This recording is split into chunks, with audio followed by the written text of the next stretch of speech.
Meka Whaitara. Sorry, before the member gets underway, I just want to do a little bit of a warning that there are a number of members going for the call, and it's 5:10. So my practice will be from now, just to give people one call to start with. If we've got spare time at the end, I could come back to members. Meka Whaitara. Tēnā koe, Mr. Himana. I ngā mimo te whare o Aotearoa, tēnā koutou katoa, tēnā tātou. He mihi tuatai i ngā mate o te wā, kua hinga, e te tōtara o hini harama, e te rangatira, e whai, haere atu rā. Mr. Speaker, I'm pleased to take, and I'll try and stay within the time limits to give other people a chance, a call on this bill. Can I first acknowledge the Minister and his predecessor, Dr. Pire, who initially introduced this bill. And I just want to say, in terms of the part in the bill that talks about reaffirming the status of Te Reo Māori, Part 1, Clause 2, and the Minister outlined that's the purpose of the bill, and of course, on this side of the House, who can refute that? But having said that, sir, and listening to the speakers and the contributions today, I'm going to go straight to the heart, or the knuckle of the bill for me, and that's around Part 1, 7A and 7B, where we talk about the Māori language strategies.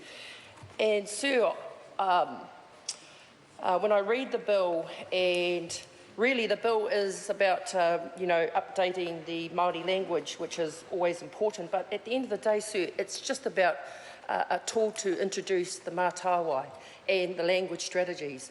And so when I read Part 1, 7A and 7B, and it talks about mahi korona and mahi Māori strategies, we're setting up te mātāwai to help the Minister develop strategies. And for the like of me, and maybe the Minister can answer this, he's got a large ministry behind them, and I can't figure out, and he may have a good answer, why we didn't simply task his ministry and all the groups that you've got listed in both Schedule 3A and obviously some of the iwi to actually work on a strategy, that then we could be tossing over. But instead, we're appointing a body to go away and work on a strategy. And so I know I need to be patient in this House, but it's about our language, and I want to make sure that it's available to all New Zealanders.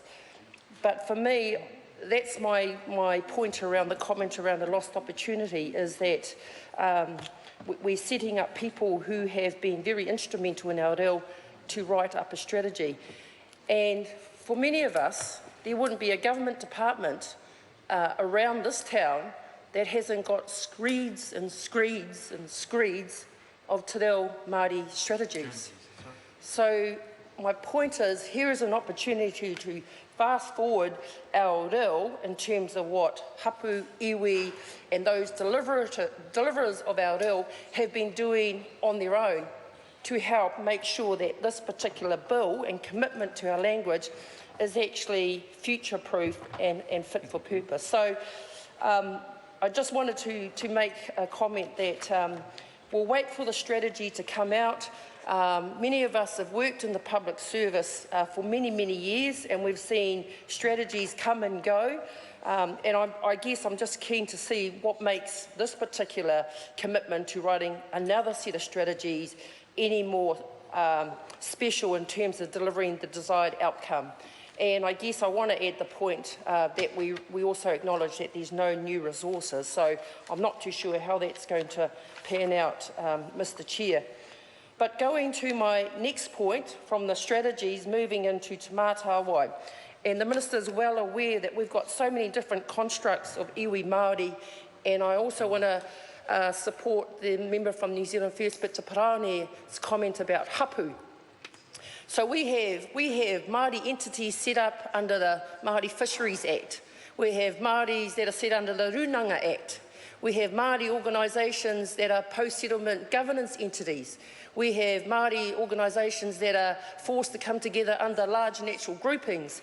And when I look at this particular bill, Sir, again, looking at Schedule 3A, where we've got the list of iwi under the 7 areas, you've got a mixture of iwi, large natural groupings. I actually looked under mine of Tairawhiti, and you've got one missing there, Rongo Mai Wahine, which was actually acknowledged under the Māori Fisheries Act. So, Sir, Mr Chair, Nok karaka.